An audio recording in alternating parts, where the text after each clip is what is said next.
யார் இந்த சட்டநாதர்? இந்த புனுகு பூஜைனா என்ன? ஈசனே ஒரு முக்கியமான ஒரு தலத்தை குறிப்பிடுறாரு. தலைக்கு மேல வெள்ளம் போயிடுச்சு சார், கடன் முடிஞ்சு போச்சு, நாளைக்கு காலைல நான் உயிரிழக்க வேண்டிய நிலைமை கூட எனக்கு வாழ்க்கையில வந்துச்சு சார். அப்படிப்பட்ட நிலை கொண்ட நபர்களுக்கெல்லாம் அரணான சிவபெருமான் அவர்தான் சீர்காழியிலே பிரம்மபுரீஸ்வரராக எழுந்தருளியிருக்கிறார். இது வரைக்கும் பைரவருக்கு புனுகு சாத்துவாங்க நான் கேள்விப்பட்டிருக்கேன். ஏன்னா அந்த புனுகுங்கிறது அவ்வளவு உயர்வான பொருள். அந்த வாசனை இருக்கு பாரு, இந்த வாசனைக்கு தேவர்களே அடிமையாகி விடுவார். முருகப்பெருமானுக்கு அம்பிகை பால் புகட்டியதாக சரித்திரமே கிடையாது. அந்த முருகப்பெருமானோட அம்சத்தோடு பிறந்த இந்த சம்பந்த பெருமானுக்கு சிவஞானம் அந்த குழந்தைக்கு முழுமையாக பெறுகிறது. அதனால சம்பந்தர் ஞான சம்பந்தராக மாறிவிடுகிறார். காசியை விட மிகப்பெரிய தலம் ஒன்றும் கிடையாது. அந்த காசியையும் மிஞ்சக்கூடிய அளவுக்கு ஒரு அற்புதமான தலமாக அந்த சீர்காழி திருத்தலம் இருக்கிறது. சட்டநாதா, நீ பார்த்துக்க, நான் தவறு செஞ்சா நீ தண்டி, ஆனால் தவறு செய்யாத என்னை தண்டிக்கும் பொழுது அவர்களை நீ பார்த்துக்கொள் என்று உளப்பூர்வமாக உருகினால் எம்பெருமான் யாருக்கு என்ன செய்யணுமோ அதை கரெக்டா செய்யும். பிரம்மாவும் விஷ்ணுவும் சிவனும் ஒருங்கிணைந்த திருத்தலமாக அந்த சீர்காழி திருத்தலம் விளங்குகிறது.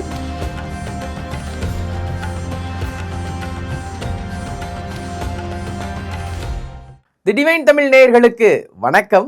நான் விஜய் ஹரிஹரசுதன். இன்னைக்கு நம்ம கூட இருக்கிறது யாருன்னு பார்த்தீங்கன்னா மன்னை நாராயணன் அவர்கள் தான் இருக்காங்க. சார் வணக்கம். சார் வணக்கம் சார். தி டிவைன் தமிழ் நேயர்களுக்கு என்னுடைய சிரம் தாழ்ந்த நமஸ்காரங்கள்.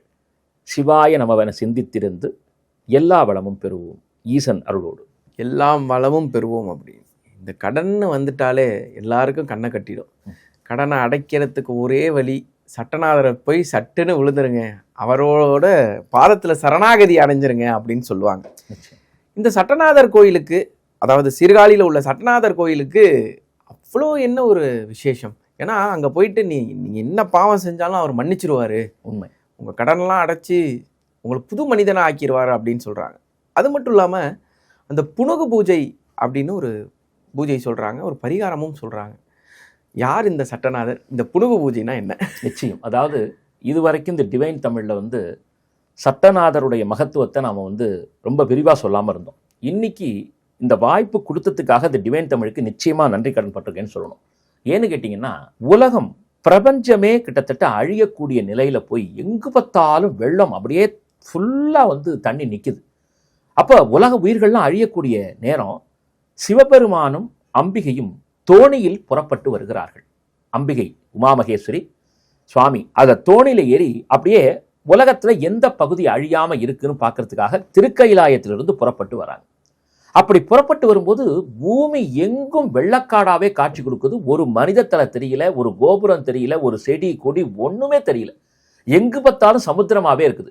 அப்படி தோணியில் அப்படியே ஈசனும் அம்மையும் வரும் பொழுது ஒரு இடம் மட்டும் அந்த வெள்ளத்தில் பாதிப்படையாமல் காணக்கூடிய காட்சியை சிவபிரான் பார்க்கிறார். இது மட்டும்தான் உண்மையான எந்த ஒரு அழிவுக்கும் உட்படாத தலம் என்று தன்னுடைய திருவாக்கால் அம்பிகையான உமாமகேஸ்வரிக்கு சொல்லி அங்கு சென்று நிலை கொண்டு அருளுகிறார். தோணியில வந்ததுனால தோணியப்பர்னு அந்த சிவபெருமானுக்கு பேர். அப்ப பாருங்க, ஈசனே ஒரு முக்கியமான ஒரு தலத்தை குறிப்பிடுறாரு. வெள்ளத்துல அழியாத பகுதி அப்படின்னா நம்ம இதுலேருந்து தெரிஞ்சுக்க வேண்டிய முதல் விஷயம் என்னன்னா, சார் தலைக்கு மேலே வெள்ளம் போயிடுச்சு சார், கடன் முடிஞ்சு போச்சு, நாளைக்கு காலைல எனக்கு கிட்டத்தட்ட நான் உயிரிழக்க வேண்டிய நிலைமை கூட எனக்கு வாழ்க்கையில் வந்துச்சு சார் அப்படின்னு. அப்படிப்பட்ட விஷயங்கள் கடன் மட்டுமல்ல, எந்த ஒரு வழக்காகட்டும், வியாஜ்யமாகட்டும், பெரிய பெரிய பிரச்சனைகள், இன்னும் சொல்லப்போனால் பிற முக்கிய பெரிய மனிதர்கள் இருப்பாங்க, அவங்களுக்கு நெருக்கடியான நிலைமைகள் நிறையா ஏற்படும். அப்போ அவர்களுக்கு தர்ம சங்கடமான சூழல் ஏற்பட்டு அதனால என்ன பண்றதுன்னு தத்தளிக்கிறாங்க பாருங்க. அப்படிப்பட்ட நிலை கொண்ட நபர்களுக்கெல்லாம் அரணாக விளங்குபவன் அரணான சிவபெருமான் அவர்தான் சீர்காழியிலே சுயம்பு மூர்த்தியாக பிரம்மபுரீஸ்வரராக எழுந்தருளியிருக்கிறார். அது ஒரு குன்று கோவில். முதல் நிலையில பிரம்மபுரீஸ்வரர் இருக்காரு. அதற்கு பக்கம் அவருடைய சன்னிதானத்தில் பார்த்தீங்கன்னா உற்சவ திருமேனியா ஞானசம்பந்த பெருமான் இருக்கார். தேவாரம் உருவான தலமே அந்த தலம்தான். ஞானசம்பந்த பெருமான் சிவபாத ஹிருதயர் தம்பதிகளுக்கு மகனாக பிறந்து அந்த சீர்காழியில் இருக்கக்கூடிய வசிக்கக்கூடிய காலத்துல சின்ன குழந்தை. சிவபாத ஹிருதயர் தினசரி சிவபூஜை செய்யக்கூடியவர். அந்த தலத்துல மனப்பூர்வமா ஈஸ்வரனை வழிபட்டுட்டு அந்த பிரம்ம தீர்த்தத்துல குளிச்சுக்கிட்டு இருக்கார். குளிக்கும் பொழுது தன்னுடைய குழந்தையை சம்பந்தனை கரையில உட்கார வச்சுக்கிட்டு அவர் ஸ்நானம் பண்றதுக்கு போறார். அப்படி ஸ்நானம் பண்ணும் பொழுது எப்படி பண்ணுவார்னு கேட்டீங்கன்னா, தண்ணிக்குள்ள மூச்சை அடக்கி 5 எழுத்தை ஓதுவார். நம்ம மூச்சடக்கி உள்ள போனா எப்படா மேல வருவோம் தான் தோணும். ஆனால் அதிலும் அவர் சிவச்சிந்தனையோடு கடுமையான நிஷ்டையில் இருப்பார். அந்த நேரத்துல பார்த்து அந்த குழந்தைக்கு பசி ஏற்படுது. நமக்கெல்லாம் ஏற்பட்டா பசி, அந்த குழந்தைக்கு ஞான பசி ஏற்படுகிறது. அப்ப அம்மா அப்பான்னு சொல்லி பார்க்கும் பொழுது உலகத்திற்கே தாய் தந்தையாக விளங்கக்கூடிய ஈசனும் அம்மையும் ரிஷபாரூடராக காட்சி தராங்க. அதாவது நந்தியம் பெருமானுடைய வாகனத்துல உமையவளை பார்த்து சிவன் சொல்றாரு, அந்த குழந்தை நம் குழந்தை. ஏன்னா முருகப்பெருமானுடைய அம்சமாக அந்த குழந்தை பிறக்கிறது. அதனால அந்த குழந்தைக்கு பால் புகட்டுகிறார். ஓ பாருங்க, முருகப்பெருமானுக்கு அம்பிகை பால் புகட்டியதாக சரித்திரமே கிடையாது. கார்த்திகை பெண்கள் தான் வளர்த்தாங்க, அவங்க தான் தாயாவே இருந்தாங்க. பால் புகட்டி தான் முருகப்பெருமானுக்கு கார்த்திகை பெண்கள் தான் செஞ்சாங்க. ஆனால் அந்த முருகப்பெருமானோட அம்சத்தோடு பிறந்த இந்த சம்பந்த பெருமானுக்கு உமையம்பிகை தானே பால் புகட்டுகிறாள். எப்படி? பொற்கிண்ணத்துல அந்த பாலை எடுத்து புகட்ட ஆரம்பிக்கிறாள். அப்படி புகட்டியவுடன் சிவஞானம் அந்த குழந்தைக்கு முழுமையாக பெறுகிறது, விடுகிறது. அதனால சம்பந்தர் ஞான சம்பந்தராக மாறிவிடுகிறார். அப்படியே அந்த பால் வழியுது, குடிச்ச பால் அப்படியே வழிது, கையில பொற்கிண்ணம் நிக்குது. அப்படியே ஈசனும் அம்பிகையும் இங்கிருந்து மறைகிறார்கள். சிவபாத ஹிருதயர் தன்னுடைய நிஷ்டையை முடித்துவிட்டு அந்த தீர்த்தத்திலிருந்து எழுகிறார். பார்க்கிறார், குழந்தையினுடைய வாயில பால் விளைஞ்சிட்டு இருக்கு, கையில தங்க கிண்ணம் இருக்கு. இதை பார்த்தவுடன் சிவபாத ஹிருதயர் வேக வேகமாக படியேறி சென்று அந்த குழந்தைகிட்ட கேட்கிறார், இது என்ன காரியம்? யார் உனக்கு பால் கொடுத்தது? யார்கிட்டயாவது வாங்கி நீ திருடி சாப்பிட்டியா? அப்படிங்கிற மாதிரி இந்த குழந்தையை விரட்டுறார். அது சிரிக்குது. வந்த வேகத்துக்கு என்ன பண்றாரு, அந்த தங்க கிணத்தை பிடுங்கி அப்படியே வீசி அடிக்கிறார். அங்க இருக்கக்கூடிய பிரம்ம தீர்த்த குளத்தினுடைய அந்த ஒரு சுவத்துல பட்டது கீழே விழுது. இன்னைக்கும் பாத்தீங்கன்னா அந்த சுவடங்க இருக்கு, அதுக்கு சாட்சியா அந்த சுவடங்க இருக்கு. அப்பயும் அந்த குழந்தை சிரிக்கிறத பார்த்தோன்னே உடனே கோவம் பக்கத்துல இருக்கக்கூடிய ஒரு குச்சி எடுத்து அந்த குழந்தையை அடிக்கிறாரு. பாருங்க, அடிக்க ஓங்கும் பொழுது அப்படி கையை காட்டுது குழந்தை. ரிஷபாரூடராக சிவனும் பார்வதியும் காட்சி தர, தேவாரத்தின் முதல் பாட்டு பிறந்தது, தோடுடைய செவியன் விட ஏறியோ துவன்மதி சூடி என்று சொல்லக்கூடிய அந்த பாட்டை அந்த குழந்தை பாட ஆரம்பிக்குது. கேட்டவுடன் சிவபாதகத்தையே நடுங்கி விடுகிறார். ஈசனும் அம்பிகையுமே இந்த குழந்தைக்கு அருள்பாலித்திருக்கிறார்களா? அப்படி ஒரு ஞான குழந்தையா என்னுடைய குழந்தைன்னு சொல்லிட்டு அப்படியே அந்த குழந்தையை தூக்கி உச்சி மோர்ந்து ஆசீர்வதிக்கிறார். அப்போ அந்த சின்னஞ்சிறு பாலகனுக்கு உமையம்பிகை ஞானப்பால் கொடுத்த அற்புதமான ஞானத்தலம் அந்த சீர்காழி. எனவே 67 பதிகங்களை சம்பந்த பெருமான் அந்த இறைவனின் மீது பாடி அருளுகிறார். எனவே இப்படி ஒரு முக்கிய சம்பந்தர் தேவாரம்னா அப்படியே நம்ம காது குளிர கேட்டுக்கிட்டே இருக்கலாம். சாப்பாடு வேண்டாம், தூக்கம் வேண்டாம், ஒண்ணு வேண்டாம். அப்படிப்பட்ட அந்த ஞான சம்பந்தருக்கு தேவாரத்தினுடைய முதல் பண்ணை எடுத்து கொடுத்தது அந்த ஈசன். தோட்ட காமிக்கிறாராம். அதனாலதான் தோடுடைய செவின்னு ஆரம்பிக்கிறார் சம்பந்த பெருமான். அதனால அப்படிப்பட்ட ஒரு அற்புதமான ஒரு திருத்தலம் சீர்காழி. அந்த ஒரு சிறப்பை பற்றி சொல்லும் பொழுது இன்னொரு விசேஷமாக சொல்கிறார்கள், காசியில் பாதி காழி, சீர்காழி அப்படின்னு பேரு. பாருங்க, காசிக்கு நிகரான தலம். காசியே சொல்லக்கூடிய, அதாவது காசியை விட மிகப்பெரிய தலம் ஒன்றும் கிடையாது. அந்த காசியையும் மிஞ்சக்கூடிய அளவுக்கு ஒரு அற்புதமான தலமாக அந்த சீர்காழி திருத்தலம் இருக்கிறது. இன்னொரு சிறப்பை சொல்றாங்க சார், வாயு பகவானுக்கும் ஆதிசேஷனுக்கும் யுத்தம் வருகிறது. யார் பலத்துல பெரியவர் அப்படின்னு. சிவனுடைய மலை, அந்த கைலாய மலை பாத்தீங்கன்னா அப்படியே ஆதிசேஷன் தன்னுடைய பாம்பு, அந்த ஆதிசேஷன் பாம்பு தன்னுடைய வாளால கட்டிக்குது. 1000 தலை கொண்டவர் ஆதிசேஷன், பெருமாளை தாங்கிறவர். உடனே வாயு பகவான் தன்னுடைய பலம் கொண்ட மட்டும் காற்றை வீசுகிறார். வீச வீச அந்த வாயு பகவானுக்குள்ளே சிவபெருமானே எழுந்தருளி தன் பலத்தை காண்பித்தவுடன் அந்த மலைச்சிகரங்கள் சிதறி செல்கின்றன. அந்த மலைச்சிகரங்கள் சிதறும் பொழுது தேவர்கள் 11 கிளிகளாக மாறி அதை கொண்டு இந்த சீர்காழி தலத்தை வடிவமைக்கிறார்கள். சோழர்கால கட்டிடக்கலை, அது ஆதி புராணத்தை சொல்லும் பொழுது இப்படி ரொம்ப அழகா சொல்றாங்க. நீங்க இப்படி சுற்றுப்புறத்துல வந்தீங்கன்னா 11 கிளிகளோடு அந்த தேவர்கள் காட்சி தருவார்கள். அதனால அந்த கிளிகளோடு அந்த தேவதைகள் எழுந்தருளி இருப்பதால் ஞானத்தலம் அப்படின்னு சொல்லப்படுது. 3 மூர்த்தம் சார். முதல் நிலையில பிரம்மபுரீஸ்வரர், ஞானசம்பந்த பெருமான் கையில பொற்கிண்ணத்தோடு அதற்கு சான்றா நிற்கிறாரு. அதற்கு அடுத்த நிலையில தோணியப்பராக உமா மகேஸ்வரர், அம்பிகையும் சுவாமியும் பகவானுடைய முழு வடிவம். சிவபெருமான நீங்க லிங்க உருவமா தான் எல்லா கோயிலையும் பார்க்க முடியும். திருமேனியா பார்க்கறது ஒரு சில சிவத்தலங்கள், திருவீழிமிடலையில பார்க்கலாம், வேதாரண்யம் போன்ற ஒரு சில தலங்கள்ல பார்க்கலாம். அதுல முக்கியமான தலம் இந்த தலம். 2ஆம் நிலையில உமாவும் மகேஸ்வரரும் அமர்ந்த நிலையில அருள்பாலிக்கிறாங்க. பிரம்மா, லட்சுமி, வியாசமுனிவர், எல்லாரும் சூழ்ந்து நிற்கக்கூடிய அற்புதமான ஒரு தலமாக அந்த தலம் விளங்குகிறது. ஏன் அதுக்கு பிரம்ம தீர்த்தம் அப்படின்னு குளத்துக்கு பேரு, பிரம்மபுரீஸ்வரர்னு பேருன்னு கேட்டீங்கன்னா, இந்த உலகத்தையே படைக்கக்கூடியவர் பிரம்மா, நான்முக கடவுள் பிரம்மா. அந்த பிரம்மாவுக்கு ஒரு ஆணவம் வந்துருது, நம்ம தான் உலகத்தையே படைக்கிறோம், அப்ப சிவனுக்கும் மேல நாம, பெருமாளுக்கும் மேல நாம ஒரு கர்வம் வந்தவுடன் அந்த கர்வத்தை ஈசன் அகற்றி பிரணவத்தை காதில் உபதேசிக்கிறார். அதை பெற்ற பிறகுதான் எல்லாம் ஈசன் பிரம்மா தெரிஞ்சுக்கிறார். அதற்கு பிறகுதான் அந்த இடத்தில் பிரம்மா தவம் புரிந்து அதனுடைய அருளாலே பிரம்மபுரீஸ்வரர் என்ற பட்டத்தோடு சிவபெருமான் லிங்க வடிவத்துல ஒரு காட்சி. முதல்லயே சொன்னேன், பிரபஞ்சத்துல தண்ணி வந்தப்ப உண்மையான தலத்தை கண்டுபிடிக்கிறதுக்காக எந்த இடம் முழுகாம இருக்குன்னு அம்பாளோட வந்தாரு, தோணியில வந்தாரு, தோணியப்பரா நின்னாரு. அதுதான் உமாமகேஸ்வரர் 2ஆம் நிலையில இருக்கார். அதற்கு அடுத்த நிலைதான் சட்டநாதர் என்ற திருப்பெயரோடு சுவாமி நின்று இருக்கக்கூடிய அதி அற்புதமான ஒரு காட்சி. அது என்னங்க சட்டநாதர்னு சொல்றீங்க அப்படின்னா, பகவான் வைகுண்டபதியான ஸ்ரீமன் நாராயணன் நரசிம்மாவதாரம் எடுக்கிறார், ஹிரண்யனை கிழிக்கிறார். அப்போ சிவபெருமான் அவருடைய கோபத்தை சாந்தப்படுத்துகிறார். அதற்கு பதிலாக பெருமாள் என்ன பண்றாராம், உன்னுடைய கருணைக்கு எல்லையே இல்லை என்று சொல்லி தன்னுடைய தோலையே சட்டையாக சிவபெருமானுக்கு சாற்றுகிறார். தன் தோலையே சட்டையாகவும் தன்னுடைய எலும்புகளை கதையாகவும் நரம்புகளை எம்பெருமானுக்கு ஆபரணங்களாகவும் அணிவித்து அழகு பார்க்கிறாராம். பாருங்க, அப்போ பிரம்மாவுக்கு சாப விமோசனம், விஷ்ணுவே தன் தோலை சிவனுக்கு கொடுக்கிறாரு. அப்போ பிரம்மாவும் விஷ்ணுவும் சிவனும் ஒருங்கிணைந்த திருத்தலமாக அந்த சீர்காழி திருத்தலம் விளங்குகிறது.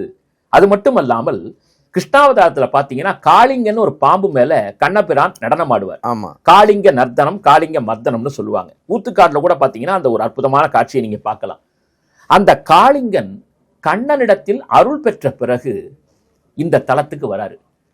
ஸ்ரீ காளி புறம் அப்படின்னு இருந்ததுதான் இவர் பேர்ல சீர்காழி அப்படின்னு மாறினதாக சொல்லுவார்கள். ஓகே, இப்படிப்பட்ட ஒரு அற்புதமான அந்த தலத்தில் சட்டைநாத சுவாமி மேலே எழுந்தருளி இருக்கிறார். நின்ற கோலத்துல கையில கதாயுதத்தோட நிற்பாரு.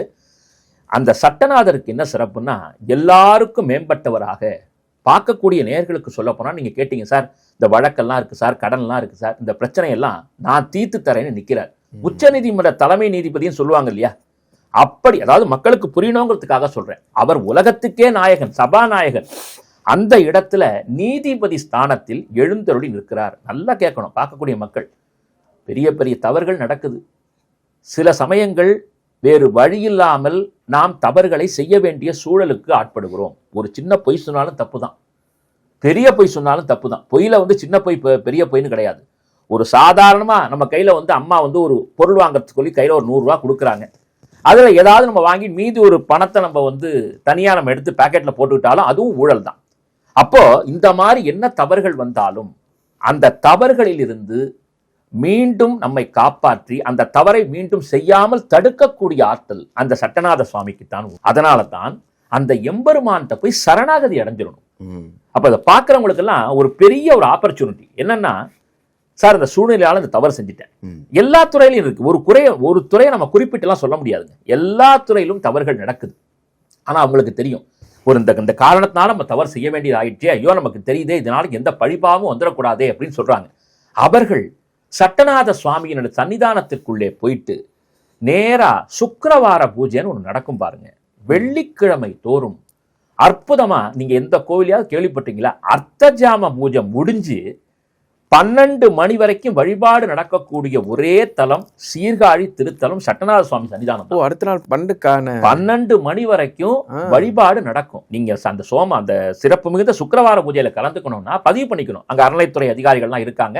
அந்த நிர்வாக அதிகாரிகள்கிட்ட போய் நம்ம சொல்லிட்டோம்னா அதுக்கான சீட்டு கொடுப்பாங்க. நம்ம போயிட்டு அந்த இடத்துல புனுகு சாட்டுவார்கள். நீங்க அதான் முதல்ல கேட்டீங்க, புனுகுன்னு அதை நான் விளக்கம் கொடுக்கணும் கண்டிப்பா. சார் நீங்க மற்ற கோவில்கள்ல சிவபெருமானுக்கு அபிஷேகம் நடக்கும், பிரதோஷத்துல நந்தியம் பெருமானுக்கு அபிஷேகம் நடக்கும், அம்பாளுக்கு பண்ணுவாங்க, முருகனுக்கு பண்ணுவாங்க, பிள்ளையாருக்கு பண்ணுவாங்க, பைரவருக்கு பண்ணுவாங்க. இங்க பாத்தீங்கன்னா பலிபீடத்திற்கு அபிஷேகம் நடக்கும். ஓ, இங்க கேள்விப்பட்டிருக்கீங்களா? பலிபீடத்துக்கா? உண்மை. பலிபீடத்திற்கு சுக்கிரவாரம் சொல்லக்கூடிய வெள்ளிக்கிழமையில 8:30 மணிக்கு அந்த வழிபாடு துவங்குவாங்க. அதாவது 8:30 நம்ம இருக்கணும், சமயத்தை 9 மணி கூட தொடங்கும். அந்த 8:30 9 மணிக்கு துவங்கக்கூடிய வழிபாடு 12 மணி வரை செல்லும். பக்தர்கள் கூட்டமான கூட்டம். அதுவும் சார் தேய்பிறை அஷ்டமி நாளும் வெள்ளிக்கிழமையும் சேர்ந்து வந்துருச்சுன்னா டபுள் டமாக்கா. இன்னைக்கு அதானே? ஆமா, இன்னைக்கு பதிவு செய்யக்கூடிய நாள் கால பைரவாஷ்டமி.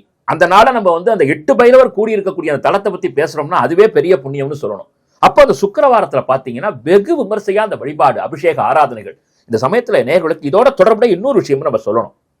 பொதுவாக திருச்சிக்குல ஸ்ரீரங்கத்துக்கு அப்புறமா திருவள்ளரைன்னு ஒரு தலம் இருக்கு, புண்டரீகாட்ச பெருமாள்னு சொல்லுவாங்க. அந்த தலத்திலும் பாத்தீங்கன்னா கொடிமரத்துக்கு பக்கத்துல இருக்கக்கூடிய பலிபீடத்திற்கு யாரெல்லாம் அபிஷேகம் செய்து ஆராதனை செய்து நிவேதனம் படைக்கிறார்களோ அர்ச்சகர்கள் மூலமாக அவர்கள் சொந்த வீடு கட்டிடுவாங்க. அதை பத்தி நம்ம தனியா சொல்ல போறோம். அந்த பலிபீடங்கிறதுனால அந்த விஷயத்தை நான் சொன்னேன்.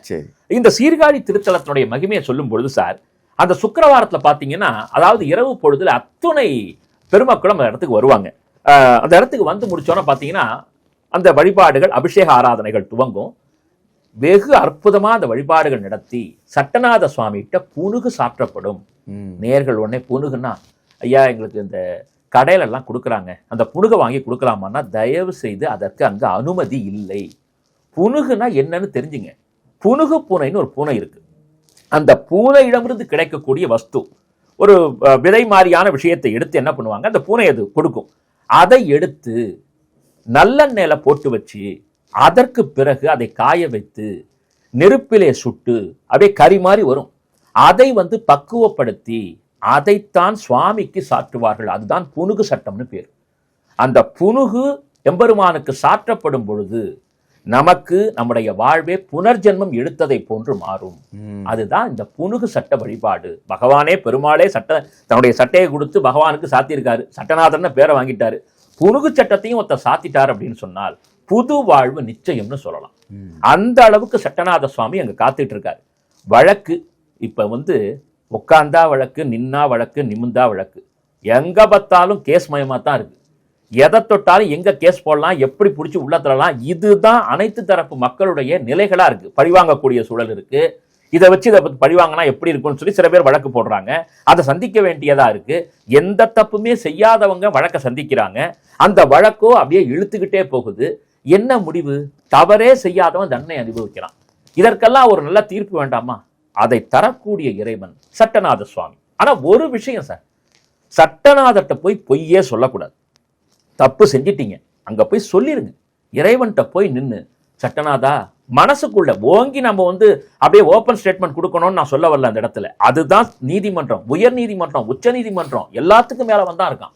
அவனை பார்த்து கண்களால் அழுதி காதலாகி கண்ணீர் மல்கி ஓதுவார் தம்மை நன்னறிக்கு ஒய்ப்பது வேதம் 4 மெய்ப்பொருளாவது நாதன் நாமம் நமச்சிவாயமேன்னு நம்முடைய தேவாரம் சொல்ற மாதிரி அந்த எம்பெருமான்கிட்ட போயிட்டு நம்ம கண்ணீர் விட்டு அழுது, இனிமே இந்த தவறு எனக்கு நான் செய்ய மாட்டேன்ப்பா, நீ காப்பாற்றுன்னு சொல்லி சட்டநாதான்னு நம்ம வந்து சரணாகதி பண்ணிவிட்டோம் என்றால் நிச்சயமாக கரை சேர்ப்பார் சட்டநாத சுவாமி. கண்டிப்பா. இந்த புனுகு பூஜை வந்து எந்த அளவுக்கு வலிமையானது, பவர்ஃபுல்லானது, இதை கேள்விப்பட்டோன்னா உங்களுக்கு எப்படி இருந்துச்சு? நிச்சயமா. அதாவது இது வரைக்கும் பைரவருக்கு புனுகு சாத்துவாங்க நான் கேள்விப்பட்டிருக்கேன். ஏன்னா அந்த புனுகுங்கிறது அவ்வளவு உயர்வான பொருள். அந்த வாசனை இருக்கு பாருங்க, அந்த வாசனைக்கு தேவர்களே அடிமையாகி விடுவார்கள். எனவே அந்த உயர்வான புனுகை பக்குவப்படுத்தி பதப்படுத்தி நம்ம வந்து போய் சொல்லிடணும். புனுகு சட்டம் சாத்தணும் அப்படின்னா அதுக்கான ஏற்பாடுகளை அவங்க செஞ்சு கொடுப்பாங்க, ஆலய நிர்வாகம் செஞ்சு கொடுப்பாங்க. அதை சாத்தினால் என்னென்ன நடக்கும்னு கேட்டீங்கன்னா, நம்மீது சுமத்தப்பட்ட குற்றச்சாட்டுகள், நம்மீது தொடுக்கப்பட்டிருக்கக்கூடிய வழக்குகள், காவல் நிலையம் சார்ந்தவை, நீதிமன்றம் சார்ந்தவை, இதை விட விவாகரத்து ஆகக்கூடிய சூழ்நிலைகளும் பல கல்யாணமான தம்பதிகளுக்கு வருது. அது போன்ற விஷயங்கள் முக்கியமா பல வருஷமா அந்த கேஸ் வந்து இழுத்தடிச்சுக்கிட்டே இருக்காங்க. என்னன்னு தெரியலங்க, காசு தண்ணியா செலவாயிட்டு இருக்கு, எனக்கு இதனால மன நிம்மதியே போச்சு, எதற்காக நாங்கள் வந்து இதுக்கு வந்தோமோ அதுவே நிறைவேறலன்னு சொல்லி யாரெல்லாம் வருத்தப்படுறாங்களோ அவர்களை போன்றவர்கள் புனுகு சட்டத்தை சாற்றும் பொழுது ஒரு முக்கியமான பொறுப்புல ஒருத்தர் இருக்காரு.